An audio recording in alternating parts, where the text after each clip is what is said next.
اعوذ باللہ من الشیطان الرجیم بسم اللہ الرحمن الرحیم سے میں ہوں سید منیب اور آپ دیکھ رہے ہیں میرا YouTube channel point of view by Syed Muneeb. مارچ کا مہینہ ہے، بہار کا آغاز ہے، خزاں رخصت ہو چکی ہے۔ ہم پاکستانیوں کو مارچ ہمیشہ ایک وجہ سے یاد رہتا آیا ہے ہمیشہ سے ہی، وہ ہے یوم پاکستان یعنی 23 مارچ کی پریڈ۔ دل کی بات بولوں تو 2022 کے 23 مارچ تک تو بڑے جوش سے اور بڑے انتظار کے ساتھ اس دن کو منایا۔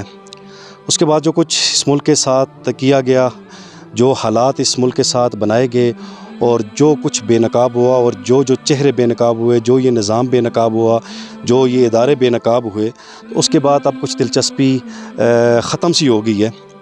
اور یہ میرا قصور نہیں ہے کہ میری دلچسپی ختم ہو گئی ہے، قصور ان لوگوں کو ہے جس کی وجہ سے میرے جیسے لاکھوں کروڑوں لوگوں کی ان چیزوں سے دلچسپی ختم ہو گئی ہے۔ بہرحال کچھ سالوں سے اس مارچ میں ایک اور کام ہونا شروع ہو گیا، وہ اس مارچ کے مہینے کی پہچان سا بن گیا ہے۔ پہچان تو خیر نہیں بن گیا، لیکن اس مہینے میں وہ ایک ایونٹ سا بن گیا ہے، وہ ہے عورت مارچ۔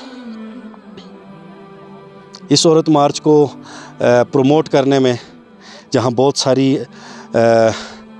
ڈالر خور اور پاؤنڈ خور این جی اوز کا ہاتھ ہے، وہاں ساتھ ہی ساتھ ہمارے آوارہ بد چلن اور بد کردار میڈیا کا بھی بڑا ہاتھ ہے۔ ان کو ایسے ہی واہیات اور لغو قسم کے موضوعات پہ خبریں چاہیے ہوتی ہیں جو معاشرے میں کسی اصلاح کا تو سبب بن نہیں سکتی، لیکن وہ ان کی ریٹنگ میں جو ہے نا وہ اضافہ ضرور ہو جاتا ہے، چونکہ یہ ابلیسی کام ہے، شیطانی کام ہے، اور شیطانی کام میں ہمیشہ سے ہی کشش رہی ہے۔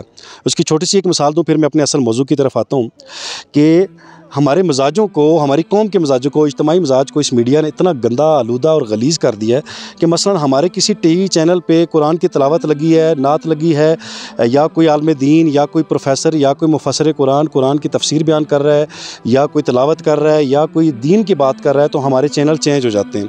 لیکن وہاں پہ ہی بدنام زمانہ کوئی بد کردار کی کوئی عورت اگر اس قسم کی کوئی گفتگو کر رہی ہے تو اس کے لیے بریکنگ نیوز چلنا شروع ہو جائے گی، اور لوگوں کے ذہنوں میں یہ بات، معصوم ذہنوں میں بالخصوص یہ بات ڈالی گئی ہے کہ یہ لوگ ہی ہمارے رول ماڈل ہیں، یہی لوگ ہمارے آئیڈیل ہیں۔ اب جو کچے ذہن ہیں، ٹین ایجرز ہیں، وہ سمجھتے ہیں کہ یہ لوگ ہی عظیم ہیں، ہمیں ان لوگوں کو ہی فالو کرنا ہے۔ سو کرتے کرتے اس قسم کے مزاج کو لے کے یہ ہمارا میڈیا چل رہا ہے، اور اس قسم کی سوچ کو وہ پروان چڑھاتے چڑھاتے اس عورت مارچ نامی فتنے کو بھی خوب پروان چڑھایا گیا۔ یہ اس قابل تو نہیں تھا چند سال پہلے تک یہ ایشو کہ اس پہ بات کی جا سکے، لیکن اب چونکہ معاملات کچھ حد سے زیادہ آگے نکلنا شروع ہو گئے، نوجوان نسل اور بالخصوص بچیاں جو ہیں ان کے ذہنوں پہ اس غلاظت کا اثر شروع ہو گیا ہے، تو اس پہ بات کرنا مجبوری بن گیا ہے۔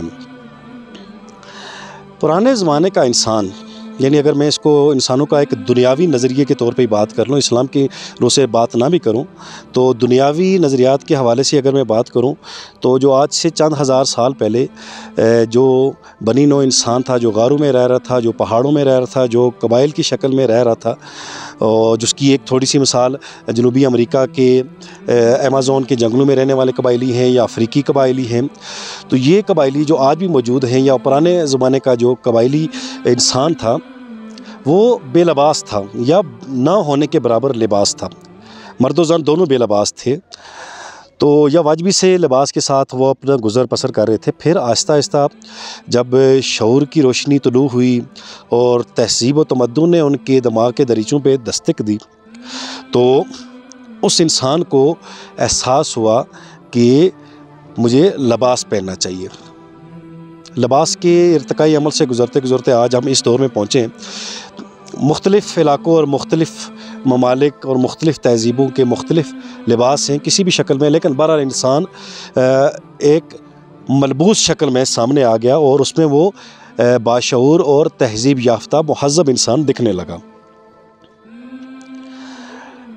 پھر وقت گزرتا گیا، انسان کی ایک فطرت ہے کہ انسان کسی ایک سوچ پہ اور ایک راہ پہ وہ ہمیشہ اپنے آپ کو اس کو چلانا یا اس پہ مقید رکھنا مشکل ہو جاتا ہے۔ وہ اس میں تغیر چاہتا ہے، تبدیلی چاہتا ہے، ارتقاء چاہتا ہے۔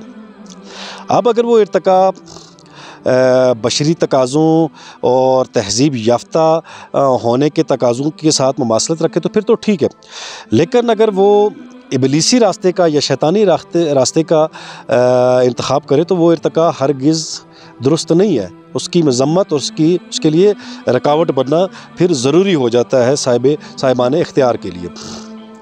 یورپ، امریکہ اور بہت سے ممالک جو واجبی طور پر کسی مذہب کے پیروکار ہیں یا ٹوٹلی لادین ہیں، وہاں پہ ان معاشروں میں لباس کے ساتھ رہتے رہتے پھر بے لباسی کا رجحان پکڑنے لگا. ان لوگوں میں بے لباسی نے انگڑائی لی کہ ہم بے لباس ہو کے رہیں یا واجبی سے لباس کے ساتھ. اچھا چلے وہ بے دین ہیں، ان میں شعور نہیں ہے، وہ جیسے رہنا چاہے رہیں. ہماری تو کوئی اپنی پہچان ہونی چاہیے نا. میں ایک being a Muslim, being a Pakistani بات کر رہا ہوں کہ ہمارے رول ماڈل کون سے لوگ ہیں، کون سی شخصیات ہیں جن کو ہم نے فالو کرنا ہے. لیکن یہاں پہ ہماری جڑوں کو کھوکھلا کرنے کے لیے ایسی ایک کمیونٹی کو لانچ کیا جاتا ہے اور اس کی پرورش کی جاتی ہے NGOs کے ذریعے اور مغربی میڈیا کے ذریعے، اور دولت کے دروازے ان پہ کھول دیے جاتے ہیں کہ وہ اس معاشرے میں دین اور مشرقی روایات اور انسانی روایات کے بالکل برخلاف وہ ایک مہم شروع کرتے ہیں، اور پردہ، حجاب اور جو ہماری اسلامی روایات ہیں ان کے ٹوٹلی وہ اگینسٹ وہ لوگوں کو اپنی طرف راغب کرنا شروع کرتے ہیں. ان عورتوں کا مسئلہ جو ہے وہ ہرگز عورت کے حقوق نہیں ہے.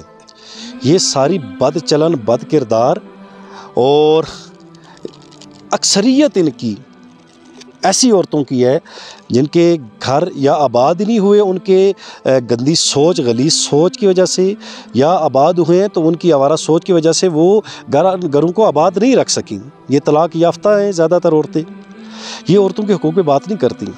یہ عورتوں کو بے حجاب کرنے، اس سے اپنے آپ کو آزاد کرنے، اور آوارہ اور بد چلن اپنے جیسی عورتوں کی تعداد میں اضافہ کرنے کے لیے یہ عورتوں کا مارچ کرتی ہیں. یہ کبھی کسی بیوہ عورت کی دوبارہ شادی کرنے پہ آپ کو زور دیتی ہوئی نظر نہیں آئیں گی. یہ کسی طلاق یافتہ عورت کا گھر آباد کرنے پہ ان کا آپ کو کبھی بھی زور نظر نہیں آئے گا. یہ معاشرے میں وہ بچیاں جن کی وجہ سے کسی وجہ سے شادی نہیں ہو سکی یا غربت کی وجہ سے، تو یہ اس ایشو کے خلاف بات کرتی ہوئی نظر نہیں آئیں گی یا ان کے لیے کچھ کام کرتی ہوئی نظر نہیں آئیں گی. ان کا بس مقصد ہے کہ ہمارے سروں سے جو دوپٹہ ہے وہ اتر جائے، اور پھر یہ مغرب کی تقلید میں لباس سے بے لباسی کی طرف ہیں، آزاد ہو جائیں، ان کو کوئی روکے ٹوکے نہ. اور اسی سوچ کی بنیاد پہ انہوں نے نہایت ہی وہ غلیظ اور گھٹیا نعرہ اس معاشرے میں بلند کیا، جو میرا جسم اور میری مرضی والا. یہ اس چیز سے بالکل عاری ہو چکی ہیں کہ انہوں نے مرنا بھی ہے اور پھر قبر میں ان غلاظت برے نظریات کا جواب بھی دینا ہے. اس عورت مارچ میں ہمارے میڈیا کی اکثریت کو سانپ سونکھ جاتا ہے، اور یہ بے غیرت بکاؤ میڈیا اس بات کو سامنے ہی نہیں لاتا کہ اس مارچ میں ان کے گٹر زدہ منہ سے کس قسم کی غلاظت بکی جاتی ہے، اور اس کے ساتھ یہ جو نعرے بلند کرتی ہیں اور جو پوسٹر بنا کے جو بکواسات لکھے ہوتے ہیں، جس کو یعنی ایک شرم و حیا کی اتنی سی مقدار رکھنے والا بھی شخص نہ وہ رپیٹ کر سکتا ہے، نہ وہ کسی کو بتا سکتا ہے، نہ وہ دکھا سکتا ہے، نہ وہ سن سکتا ہے، نہ وہ پڑھ سکتا ہے. یہ غلاظت کا ایک ڈھیر جو ہے یہ مارچ کے مہینے میں باہر نکلتا ہے، جو معصوم ذہنوں کو آلودہ کرتا ہے. اب اس شیطانی عمل کا مقابلہ کیسے کیا جائے؟ اس میں ایک انفرادی عمل ہے اور ایک اجتماعی عمل ہے. جن بااختیار اداروں کا یہ کام ہے اس چیز کو روکنا، وہ کسی اور کام میں لگے ہیں. اور یہ پاکستان کا ایک عمومی مزاج ہے کہ اداروں نے جو کام کرنا ہے، جو ان کا کرنے والا ہے وہ نہیں کر دیں گے، اس کے علاوہ وہ سارے کام کریں گے.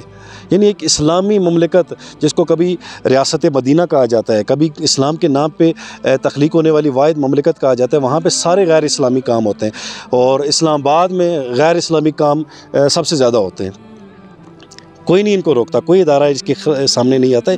حتیٰ کہ اسلامی نظریاتی کونسل اور ختم نبوت کے دعوے دار، اور اس کے علاوہ دین کے ٹھیکیداری کا سب سے بڑا وہ چیمپئن، وہ جو ایک وزارت پہ بک جاتا ہے، وہ بھی منہ نہیں کھولتا.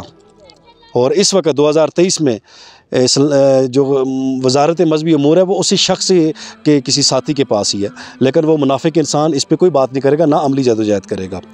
بس اس کو لسی مل جائے اور وہ لسی بھرپور طریقے سے پیتا رہے گا، اور اس کا دین بھی جو ہے وہ ترقی کرتا رہے گا، دین پہ کوئی آنچ نہیں آئے گی۔ ہمارا کیا اس میں رول ہونا چاہیے؟ ہونا تو یہ چاہیے کہ ہماری درسی کتابوں میں ازواج رسول کو پڑھایا جائے، جناب آسیہ و مریم کے کردار کو پڑھایا جائے، جناب ختیجہ اور سیدۃ النساء العالمین حضرت فاطمہ الزہرا سلام اللہ علیہ کو پڑھایا جائے، اور ان کی سیرت کو پڑھایا جائے۔ اور مجھے بھی ایک بات یاد آ رہی ہے کہ جناب سیدہ فاطمہ الزہرا نے حضرت علی علیہ السلام کو وصیت کی تھی کہ ہے علی، میرا جنازہ رات کے ٹائم اٹھانا تاکہ کسی غیر محرم کی مجھ پہ نظر نہ پڑے۔ اب ذرا سوچئے، اگر یہ سیرت ہماری کتابوں میں پڑھائی جائے گی تو ان آوارہ بدچلن عورتوں کا بنے گا کیا؟ یہ کون سا چورن بیچیں گی؟ ان کی دکانداری کہاں جائے گی؟ اور ان کو پروموٹ کرنے والوں کو پھر کہاں منہ چھپانا پڑے گا؟ اس لیے یہ پاکستان کے سکولوں میں یہ جو چیزیں اگر تھوڑی بہت اسلامی تعلیمات کے مطابق رہ بھی گئی ہیں، وہ ایک ایک کر کے نکالی جا رہی ہیں، باہر کے نصاب کو مسلط کیا جا رہا ہے، اور جو تھوڑا بہت واجبی سا اسلام ہمارے دماغوں میں اور واجبی سی تعلیمات ہی جو ہمارے ذہنوں میں ہمارے دل میں محفوظ تھیں، اس کو بھی کھرچ کر باہر نکالا جا رہا ہے۔ ہمیں اپنی نسلوں کو اگر بچانا ہوگا تو ان غلاظتوں سے ان کو دور رکھنا ہوگا۔ حضرت علی علیہ السلام کا ایک فرمان ہے کہ اپنی اولاد کی تربیت کرو کہ اس سے پہلے ان پر معاشرے کا فاسد اور غلیظ ماحول غالب آ جائے۔ پروردگار اس فتنے سے ہم سب کو بحیثیت معاشرہ اور مملکت پاکستان کو محفوظ رکھنا۔ اجازت دیجیے، اللہ حافظ۔